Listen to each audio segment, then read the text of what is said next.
Okay guys, all jokes aside, I did pack my Birks, but the only chair I reserved was this one outside of our room. Yeah, right. Hi guys, welcome back to our channel. If you're new here, my name's Ashton. I'm Jonathan. And along with our son Jack, we're the Black Forest family. Although, if you can kind of tell from the setting, we are a long, long way from the Black Forest. Or Germany, or Europe. Yeah, exactly. We're actually here on vacation in Thailand if you happen to catch our last vlog. And for the past 9 days, we have had so much fun. From bath time with elephants to swimming with monkeys, this has just been such a wonderful family vacation for us where we've made many memories with our son Jack. And you know, now that this trip is wrapping up, we're at the tail end of it, we really started to think about how different this trip or vacation has been for us than in the past. Yeah, and I think different isn't necessarily a different location per se, but rather just a huge difference for us in how we choose to spend our time, where we choose to spend our time, and just sort of unplugging from our daily life back home in Freiburg. So one of the things we really tried to do on this vacation was to slow down, don't rush through it, enjoy your time, and frankly, vacation like a German. Yeah, exactly. You know, one of the things that we've been commenting a lot on the past couple of days is that out of all of the trips we've done, all of the different places we've visited around the globe, there's a pretty significant difference between how Americans vacation and how Germans vacation. So now that it's about time for us to pack up and leave this beautiful island paradise, we thought now would be the perfect time for us to sit back and reflect and take a look at some of the not only cultural differences, but some of the things behind them. Yeah, and I guess in a way, how doing as the Germans do has kind of improved our overall travel experience. So, let's go ahead and dive right in.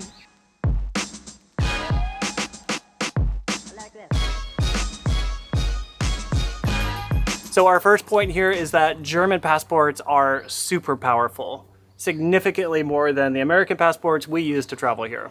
Yeah, and you know, I actually think that probably comes as a surprise probably to most Americans because we would like to think that American passports allow you to travel the globe. But actually, that's not necessarily the case, at least not visa-free anyway. So according to the firm, the Henley Passport Index, the most powerful passports in the world for 2022 is a tie between Japan and Singapore, which provides access to 192 destinations. But tied in second place with visa-free access to 190 countries is a tie between Germany and South Korea. But you know, this status isn't something that's necessarily new. Germany has consistently performed well in past passport rankings, placing in the top 3 spots for at least the last 10 years. From 2015 to 2017, Germany actually topped the ranking, although this year's score of 190 is the joint highest the country has ever received. But interestingly enough, if you're looking for the United States, you're gonna have to slide all the way down into 6th place. And here the US is tied with Belgium, New Zealand, Norway, Switzerland, and the United Kingdom with 186 destinations. Which, you know, really is still a lot of countries, but it is a pretty big difference. But you know, it brings up something pretty interesting, I think, for us, and that's that a couple of months ago, we shared a vlog with you that we were actually interested in pursuing German dual citizenship. And in addition to all of the benefits that that would provide us with our life in Germany, it is interesting, though, as well for us that having a German passport would mean that we could actually travel visa-free to more countries than we currently can. Yeah, I mean, I would love to go visit Cuba someday.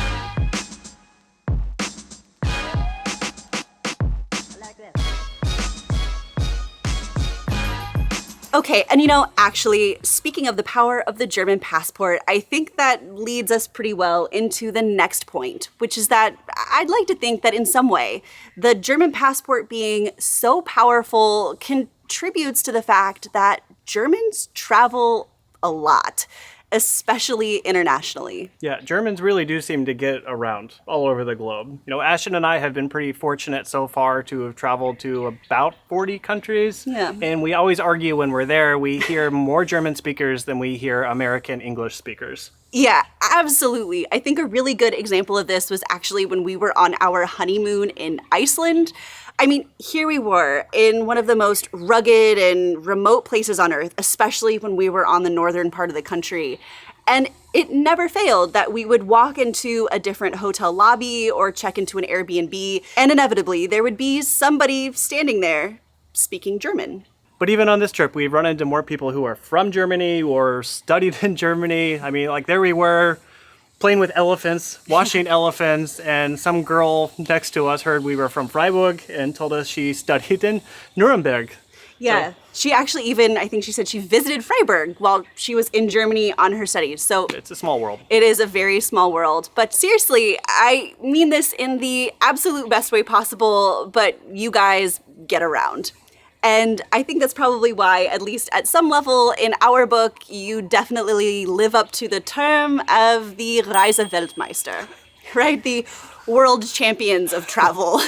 So up until now, this is really all just based off of our own observations. So of course, knowing us, we wanted to go find some data and see if we could actually back this up. So although the German population is roughly 25% of that of the United States, in 2019, with pre-COVID travel numbers, Germans spent 82.7 billion euros on foreign travel. But by comparison, Americans, again, with 4 times the population, only spent approximately 74 billion. And I guess though, to be fair with that statistic, it is pretty easy and effortless to travel within the EU, whether you have a German passport or any other EU passport. So when quantifying foreign travel, we should probably also mention here that you don't necessarily have to go far to visit another country just within Europe. I mean, so in the United States, I mean, basically you can go from state to state to state, and that's essentially Europe, the same thing. You can go from country to country to country.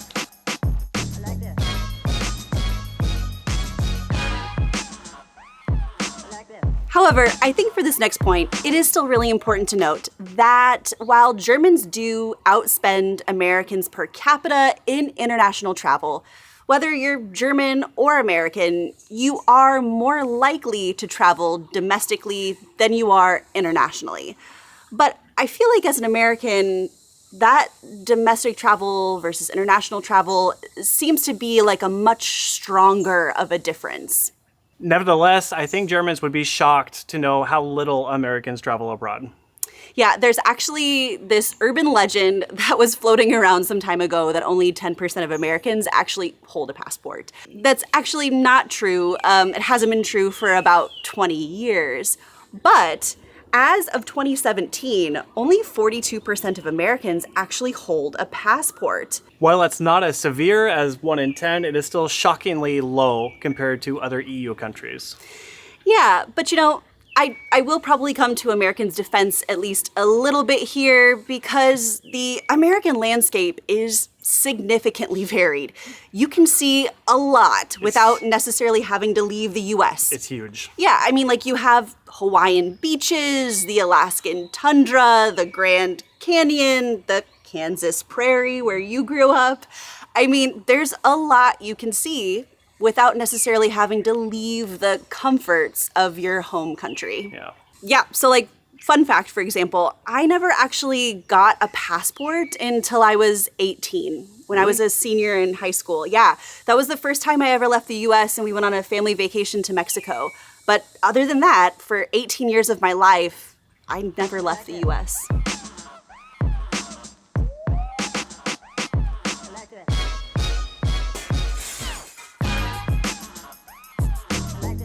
So for our next point here, I would like to tell a story because I think it summarizes our point quite well. Back in 2017, when Ashton came to visit me in Germany for the whole summer, we decided to go on a road trip way south. So we ended up going from Germany through Slovakia into Croatia, the long way home from there over through Hungary, through Austria, and then back into Germany. But the point of this story is we only stayed in Slovakia 1 night. Yeah. We stayed in Dubrovnik, Croatia 3 nights. 2 or 3. It was really fast. And then we went to Hvar, Croatia, one of the islands, for 3 nights. Yes. And then we had the long drive to Budapest, where we stayed for 3 nights. I don't know. That might have only been 2 nights. We were there. Oh, you're right. That might have only been 2 nights. Very quick. Okay, 2 nights. And then we drove home. That was it. So we were basically just going from place to place to place, take pictures, run around, get back in the car, and drive to the next destination. Yeah, which felt like a very American way to go about it. Like, see as much as you can, as quickly as you can, and like move on to the next city. Yeah, and like this is actually pretty interesting because when we were on the island of Hvar, Croatia, we were next to a German family who rented out a house for an entire month. Yeah, they might have like giggled at us just a little bit when they were like, how long are you staying? And we're like, we're here for 3 nights, and then we're going here for 2 nights, and then we're going over here. And they were like, you crazy people. We crazy you people. Are crazy. You are crazy people. Yeah, so this is actually one of the first exposures we had to people traveling somewhere and staying in one spot for a super long period of time. But I think like the longer we traveled, we realized that that sort of pattern of German families going to one spot and staying in that one spot for like an extended period of time was something that was more common culturally than I think we ever anticipated. Like the other story that kind of comes to my mind as well was 2 years ago before COVID, we traveled to the Seychelles, and when we were there, we met another German couple who was staying there for 2 months. 2 months, just exploring a single country. But again, while I feel like that, is incredible, I don't know if it's necessarily an outlier. It seems to be fairly common. Yeah. So now that we're here in Thailand, this is actually something that seems to be spreading onto us because now we're here for 9 nights, staying in the exact same place and really just kind of relaxing. Yeah. And this also, though, I feel like while it is a huge cultural difference that I think Americans really do travel quicker as well as like stay for shorter periods of time. Like we mentioned earlier in this video that Americans just quite frankly don't travel as much internationally as Germans do. But I think there is an often overlooked reason behind this. I guess last year we had a video that we shared with you about differences in work culture between Germany and the United States. And one of the big points that we mentioned was how little time off Americans get. Not just regulated, but just on average. So while I have met a couple of like friends and colleagues who have maybe like joked that like, yes, the American, they show for 1 night and then they leave and they go to a next place and then they leave. Like, I do want to, I guess, like come to the defense of the Americans a little bit because I don't think we do it because we don't care about learning a culture or we don't care about like trying to absorb a new city.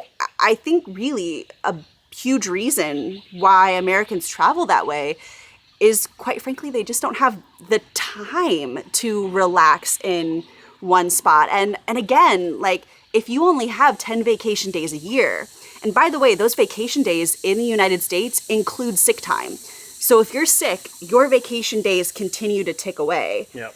And coming to Europe, for example, it takes a full day to get here and then a full day to travel home. And it is incredibly expensive to buy those plane tickets. So coming to Europe for many Americans is a once in a lifetime opportunity. So when you come, you want to see as much as possible because you probably won't come back. Yeah, so you have to run around place to place, take pictures of everything, and just go, go, go. Yeah. That is the American vacation schedule. But again, we wanted to back this up with some statistics. So, according to Statistica, in 2020, the average duration of a vacation in Germany was 11.7 days.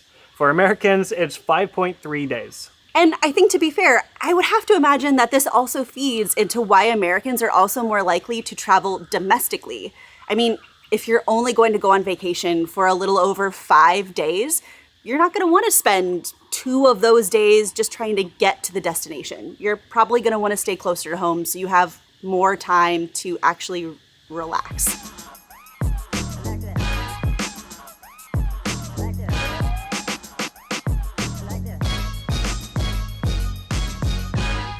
Okay, so for this next point in our wonderful trip to Thailand, we really wanted to focus on just slowing down. So we are here in this beautiful place for 9 nights, only one spot, which is really, really nice because we are traveling with a now 16-month-old baby, and man, do babies come with a lot of luggage.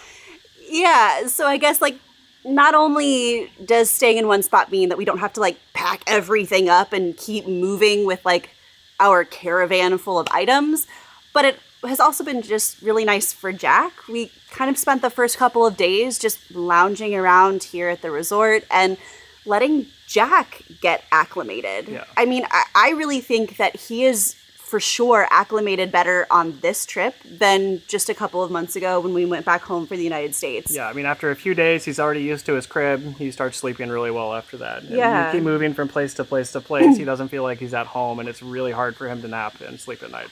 Yeah, and I feel like this behavior of sort of staying in one spot for a long extended period of time is again sort of doing as the Germans do, to say. And I don't want to overgeneralize here and say that this is how every German vacations, because of course to each their own.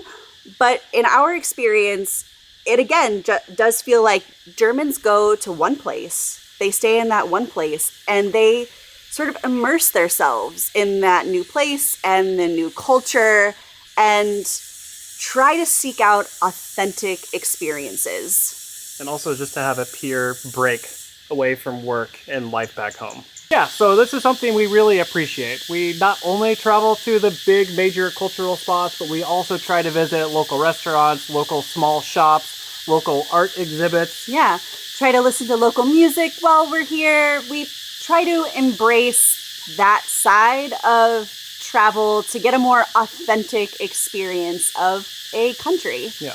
But I think as well, when you travel for long, extended periods of time, there's also an added benefit that you're not having to like overpack your schedule, right? Like you're there for 2 weeks, maybe more. So you don't have to like run around trying to see everything, do everything, book a tour every like couple of hours, right? Every hour is planned to do something specific. No. Yeah, so like if something happens on your trip, like you get bad weather or heaven forbid if you get sick, like you have the flexibility in your schedule to like go with the flow a little bit more.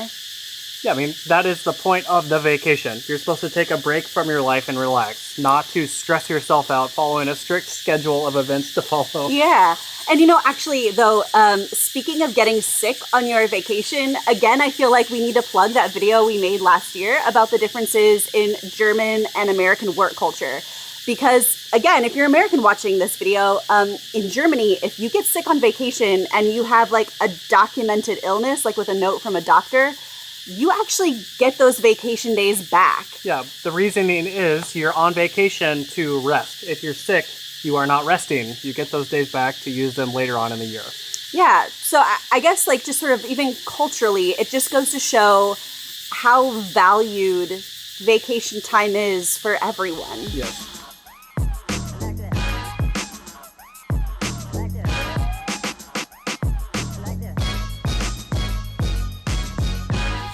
All right, so for our last point here, I think talking about work is actually a really wonderful transition because now that we are like permanent German residents, one of the huge benefits is that when we vacation, we are not expected to continue working. And that's been a huge departure from my prior work experience in the United States. I've shared on a couple of occasions that in the US, I worked in academia. And if it was the school season, there was the expectation that I always replied to student emails within 24 hours. It didn't matter if it was a weekend, it didn't matter if it was a holiday. If a student needed me, I was expected to be available at all times. But now that I still work in academia, but in Germany, that's totally not the case. My boss would never reach out to me if she knew that I was on vacation to answer an email. Yeah, and also for me, for my job, I have completely disconnected my phone from my emails, my work messages. I receive nothing while I'm here, which is actually a big step for me because when I first moved to Germany, I was full on American work culture. I used to take my work computer with me everywhere I went. Yeah. I had emails on my phone, checking all the time. I mean, really, it's not uncommon for many Americans to have an auto response up saying, I'm on vacation, I won't respond to you right away, but I'll get back to you as soon as I can, or I will still keep checking my emails throughout the day. So, no, absolutely not. For me now, disconnected, I'll come back and I will answer my emails when I return. Yeah, and I think, too, we have colleagues that we know who will go on vacation for months, like an actual month. They'll take 4 full weeks off, and they're on vacation, so there is zero expectation that they answer work phone calls, answer work emails, or continue working, even for those extended periods of time. And I think, again, as an American, when I first learned of that, it was mind-blowing. It's shocking, I think, for many Americans who hear that story.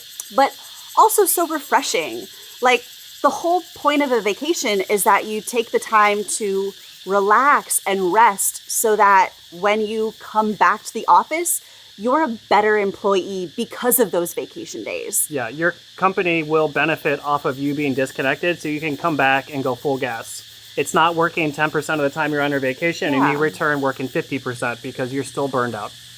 Yeah, and I just so appreciate that about not only just German work culture, but it just makes us enjoy this vacation so much more. It makes me love my work contract. Yeah. It's a huge improvement from the 10 days I had my first year working in America. Yeah, so I guess I just wanted to say before we close out this video too that we also want to point out that there will always be exceptions to this rule. You're going to have Americans who are lucky and have like 25 vacation days. That's lucky, by the way. It's lucky because usually they have to work for a very long time at a company to earn those. And then, of course, you're going to have some Germans who might even respond and say that because of their line of work, they have to always be available on the phone. Like, we get it. We do. But I would just say that I feel like generally, like on a whole, there's sort of like this like mega shift from not only how you vacation or how long you vacation, but just how that vacation is treated as a family or as an employee. Yeah. So let us know down in the comments, how do you vacation? Yeah. Do you take 3 weeks off, 4 weeks off, or do you like to do multiple smaller trips throughout the year? And by the way, I would have to say that Thailand here is ranking pretty high up on our list of favorite places to visit, but we are always on the look for our next destination. Yes. So also in the comment section, tell us about your favorite vacation and where you would recommend that we travel to next. We're pretty much open to anything, so let us know. Okay. Done. It is so hot. Are we done? Yeah, I think we're done. Okay. I'm like sweating now. Blah. Oh.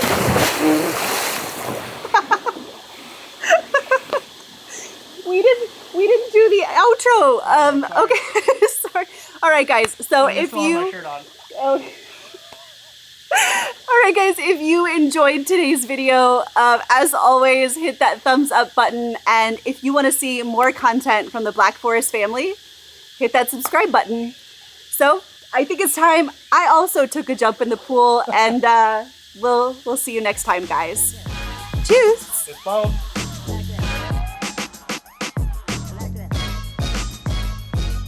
Really do seem to get around. So Ashton, mosquitoes biting me.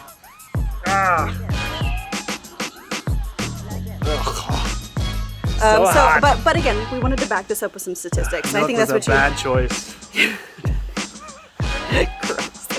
Oh, it's so hot. Okay. All right, keep going. Is it still rolling? I think so.